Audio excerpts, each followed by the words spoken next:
السلام علیکم ورحمۃ اللہ وبرکاتہ۔ محترم بھائی نے لکھا جی شیخ صاحب یقین کریں بہت دکھ ہوا یہ دو واقعات سن کر، حضرت ابوبکر کا غار میں سانپ والا واقعہ اور حضرت عمر کا سلام لانے والا واقعہ۔ ہم نے ساری عمر اپنے ہی علماء کرام سے یہ واقعات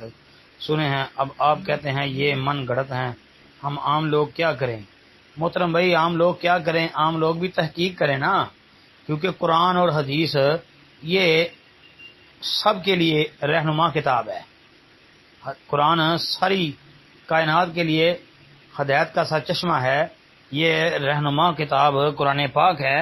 اس سے ہر مسلمان کو رہنمائی حاصل کرنی چاہیے جی۔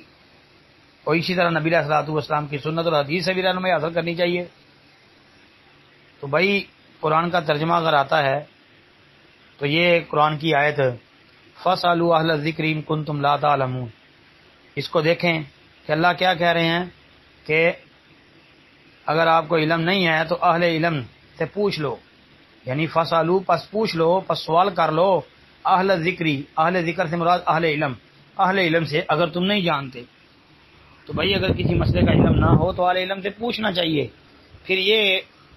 آیت بھی سامنے رکھنی چاہیے سورۃ الحجرات کی، یا ایھا الذین آمنوا ان جاءکم فاسق بنبأ فتبینوا، جی کہ اگر کوئی فاسق خبر لے کے آئے تو اس کی تحقیق کرنی چاہیے۔ اب باقی رہ گئی بات ہمارے علماء کی، تو بھائی ہمارے علماء جو ہیں واقعی یہ بہت زیادہ جو ہے تحقیق کے بغیر ضعیف موضوع من گڑت قسم کی روایات، واقعات، قصے اس طرح کے یہ بیان کر جاتے ہیں، تو بعد میں اگر کوئی جو ہے اگر یہ کہہ دے کہ یہ تحقیق سے پتہ چلا کہ یہ واقعہ صحیح ثابت نہیں ہے، یہ روایت صحیح نہیں ہے، تو پھر بھائی اپنے ہی لوگ جو ہے نا اپنے علماء کے ساتھ جھگڑنا شروع کر دیتے ہیں، الجھنا شروع کر دیتے ہیں۔ حالانکہ چاہیے تو یہ کہ بھائی ایک تحقیق آپ کے سامنے ہے، یہ آپ تحقیق دیکھیں، یہ نہ دیکھیں کہ یہ ہمارے خطباء جو ہیں وہ یہ بیان کر رہے ہیں۔ بس ہمارے خطباء علماء بالخصوص جو عوامی خطیب ہیں ان کا کیونکہ عوام کے اندر ایک بڑا نام ہوتا ہے، تو جب وہ اس طرح کے ضعیف اور قسم کے من گھڑت قسم کے واقعات اور روایات جب بیان کر دیتے ہیں نا، تو پھر ایک جو ہے محقق آدمی، پڑھا لکھا آدمی، مدرس آدمی یا اس ٹائپ کا کوئی آدمی یا میرے جیسا کوئی ادنا سا طالب علم اگر کوئی تحقیق پیش کر دے تو پھر ہمارے لیے جو ہے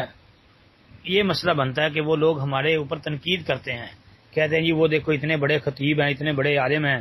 یعنی ہماری عوام جو ہے ایسے خطباء کو ہی سب سے بڑا عالم تصور کرتی ہے۔ تو ایسے خطباء کو چاہیے جو عوام کے اندر مقبول ہیں،